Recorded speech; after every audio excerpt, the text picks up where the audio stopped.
In the frozen battlefields of the Korean War, survival often depended on the smallest details: boots, gloves, and helmets. But one helmet, worn by Canadian soldiers, was quietly mocked by many American troops. Some called it outdated, others said it offered less protection. On cold nights in the mountains, jokes about the strange-looking Canadian helmet echoed through the camps. Then the fighting began. Artillery shells shattered the silence of the hills. Machine guns opened fire across icy ridgelines. And suddenly, the helmet that critics laughed at began proving something unexpected on the battlefield. Because in war, design isn't about appearance, it's about survival. Like the video. Subscribe to the channel. By the early years of the Korean War, soldiers from many nations were fighting side by side under the United Nations command. American, Canadian, British, Australian, and other Allied forces shared trenches, patrol routes, and supply lines across the harsh mountains of the Korean peninsula. Despite their shared mission, differences between equipment often sparked debate among soldiers.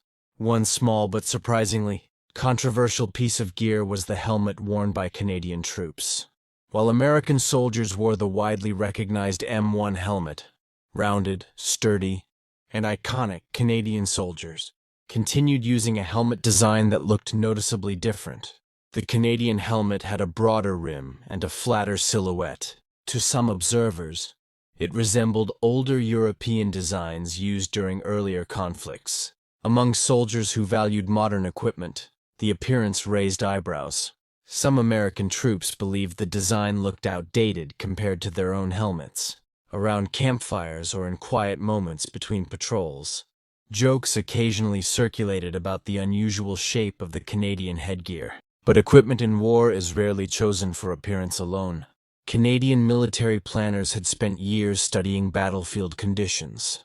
Their helmet design reflected a philosophy shaped by earlier conflicts, particularly the brutal lessons learned during the Second World War.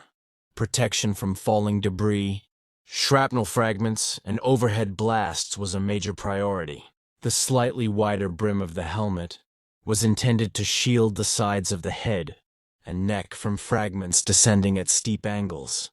In mountainous environments, where artillery shells burst above ridgelines and fragments scatter downward, this type of protection could become extremely valuable. At first, these design choices were easy to overlook. During quieter periods along the Korean front, soldiers spent long hours maintaining trenches, conducting patrols, and observing enemy movements across distant hills. The war often moved slowly, defined by stalemate rather than sweeping offensives. But beneath that quiet tension, artillery remained one of the most dangerous threats on the battlefield. Explosions rarely struck directly.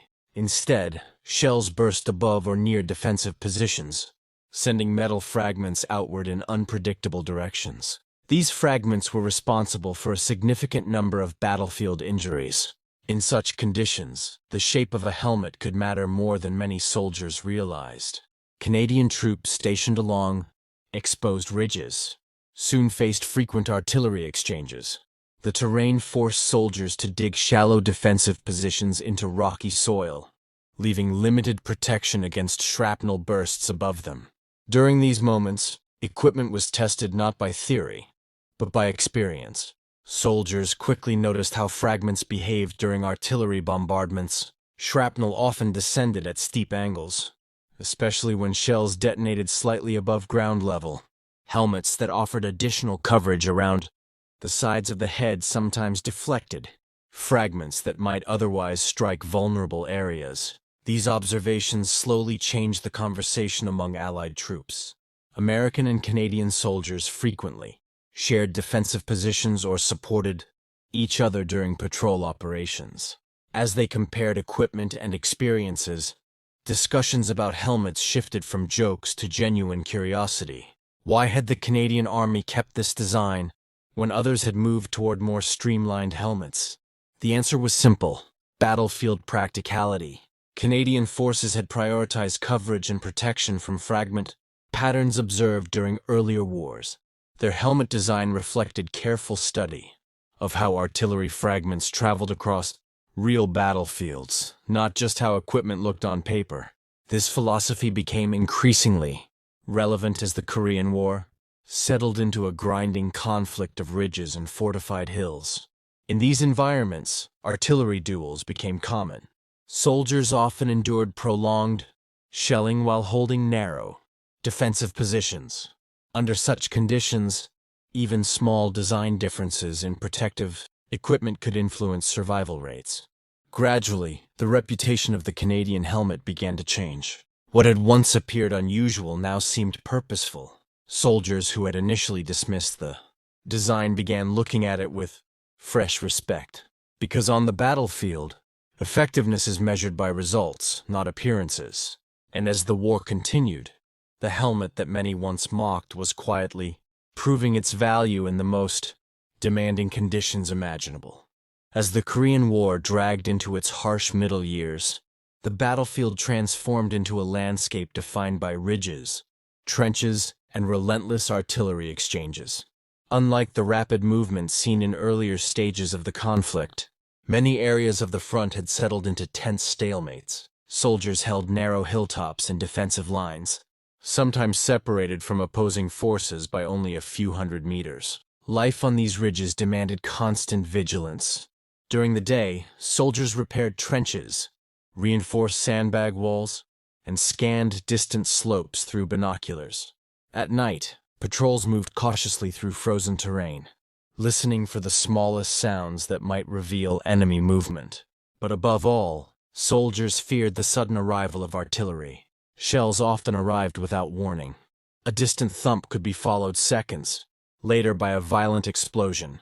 Somewhere along the ridge, even when the impact point was not direct, fragments from detonations could scatter across wide areas. Veterans of the conflict knew that artillery did not need to hit a trench directly to cause casualties.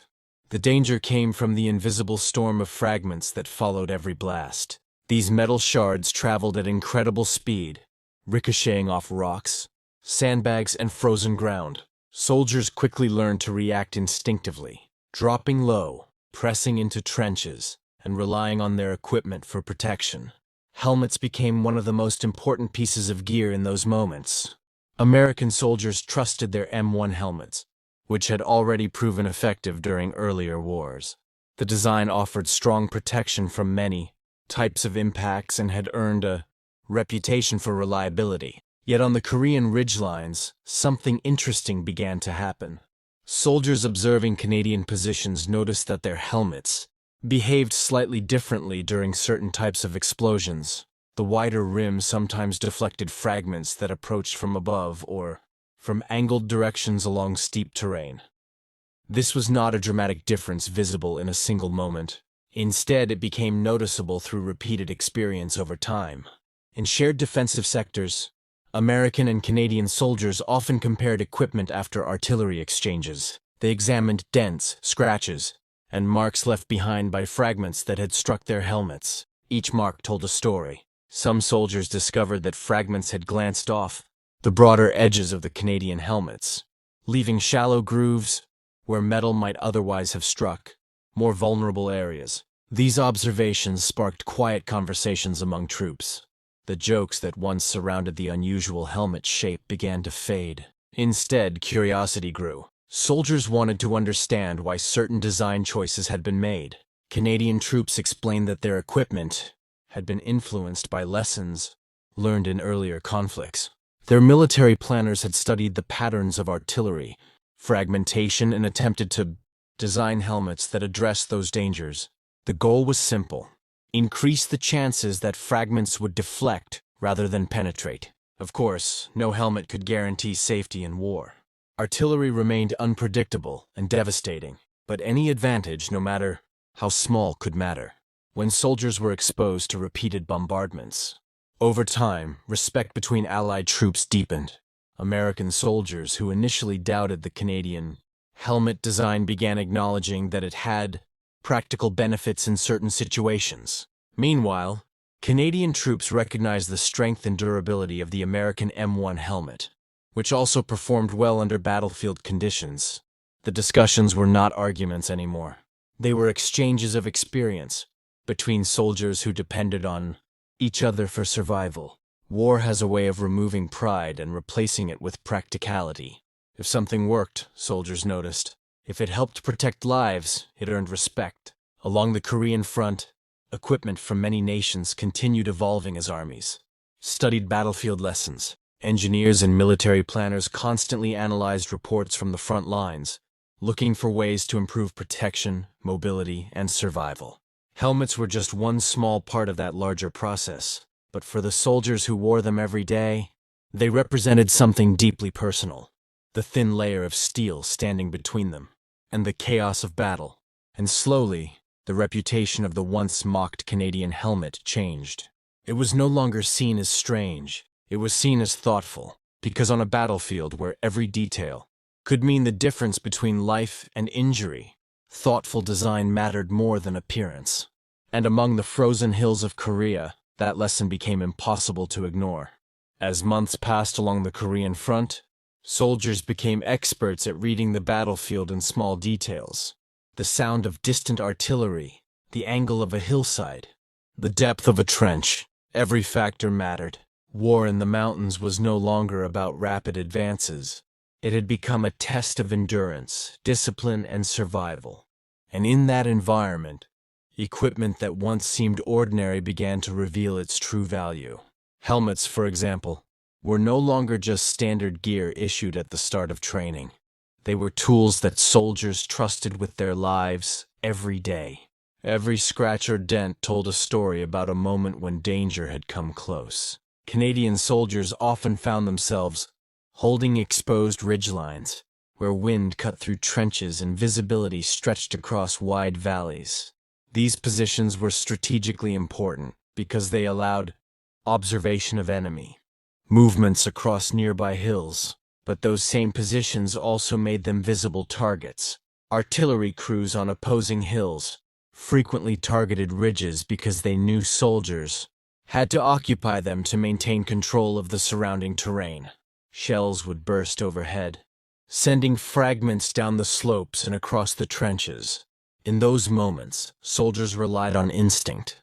They lowered their heads, pressed their helmets against the sides of trenches, and waited for the explosions to pass. After each bombardment, troops would carefully check themselves and their comrades for injuries. Sometimes they would discover fresh marks on their helmets, sharp dents or shallow cuts where fragments had struck the steel. Those marks were reminders of how close danger had come.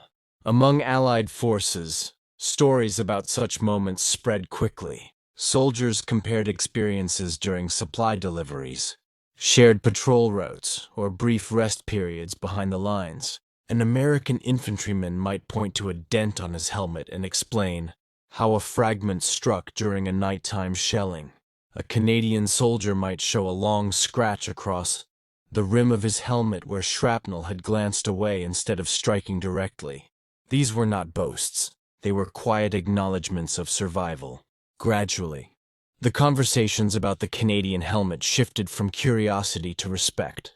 Soldiers who had once joked about its shape now understood that every design choice had been made for a reason.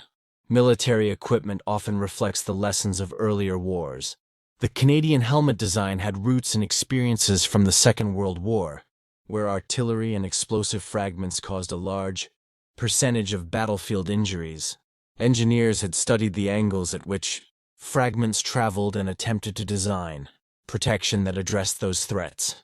The broader rim, once seen as awkward, now appeared practical. On steep hillsides where explosions occurred above the trenches, fragments frequently traveled downward at angles. A helmet offering additional coverage around the sides of the head could sometimes deflect pieces that might otherwise strike vulnerable areas. Of course, helmets were never perfect protection. Soldiers understood that no piece of equipment could eliminate the risks of combat. The battlefield remained unpredictable, and survival depended on many factors: training, teamwork, terrain, and sometimes simple luck.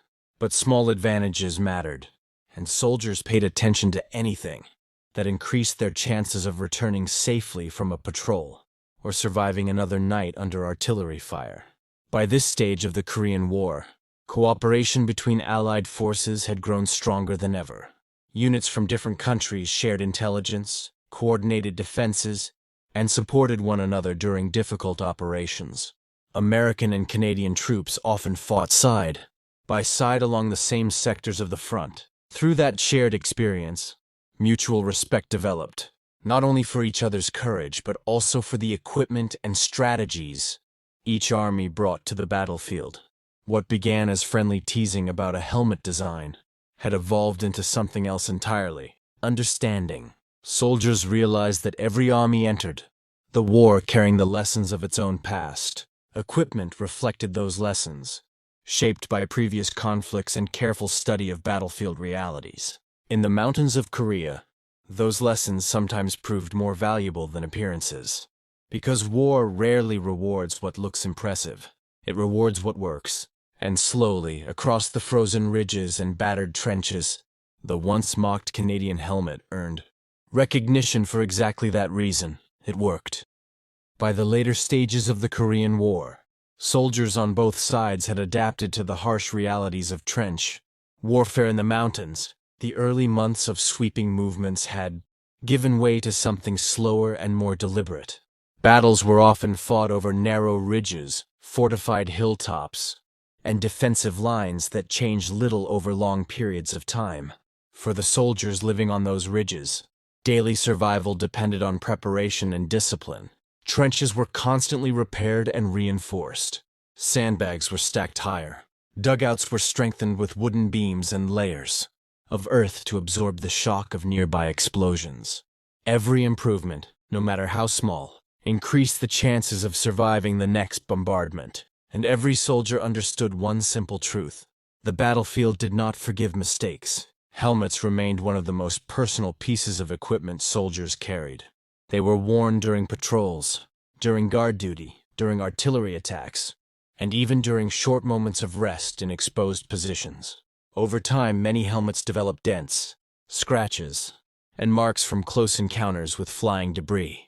Each mark was a silent reminder of danger narrowly avoided. Among Canadian troops, the helmet that had once attracted criticism now carried a different reputation. Soldiers trusted it because they had seen how it performed during real combat situations.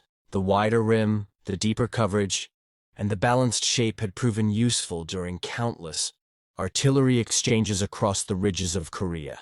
American soldiers who served alongside them often noticed these details as well. Conversations between Allied troops sometimes turned to equipment, how certain gear handled cold weather, how rifles performed in freezing conditions, or how protective equipment reacted during explosions. Through those discussions, a shared understanding developed. Different designs existed for different reasons. Each army had approached equipment development based on its own experiences and battlefield lessons. In the end, what mattered most was whether that equipment helped soldiers survive. War has a way of stripping away assumptions. Things that appear unusual at first can reveal their value only when tested under the harshest conditions. The Canadian helmet was one of those examples. What began as a subject of light-hearted jokes gradually became something soldiers respected. It was not because of appearance or reputation, but because it had proven itself during moments when protection mattered most. As the war moved toward its final stages, attention slowly shifted toward negotiations and the possibility of a ceasefire. Fighting did not stop immediately, but many commanders understood that the long stalemate had changed the nature of the conflict. Victory was no longer measured in sweeping advances. Instead, it was measured in endurance. Units that maintained their strength, protected their soldiers, and held their positions with discipline had achieved something important. They had endured one of the most demanding environments soldiers could face. When the armistice was finally signed in 1953, thousands of soldiers from many nations looked back on their experiences in Korea. They remembered the bitter winters, the long nights on guard, the thunder of artillery, and the constant tension of living on contested hills. They also remembered the lessons the war had taught. Some of those lessons were about strategy. Others were about leadership, cooperation, and resilience. And some lessons were about small details, like the design of a helmet. Because in war, even the smallest decisions can have consequences that last far beyond the battlefield. The helmet that had once been mocked had proven its worth not through words, but through experience. Soldiers who wore it carried that knowledge with them long after the war ended.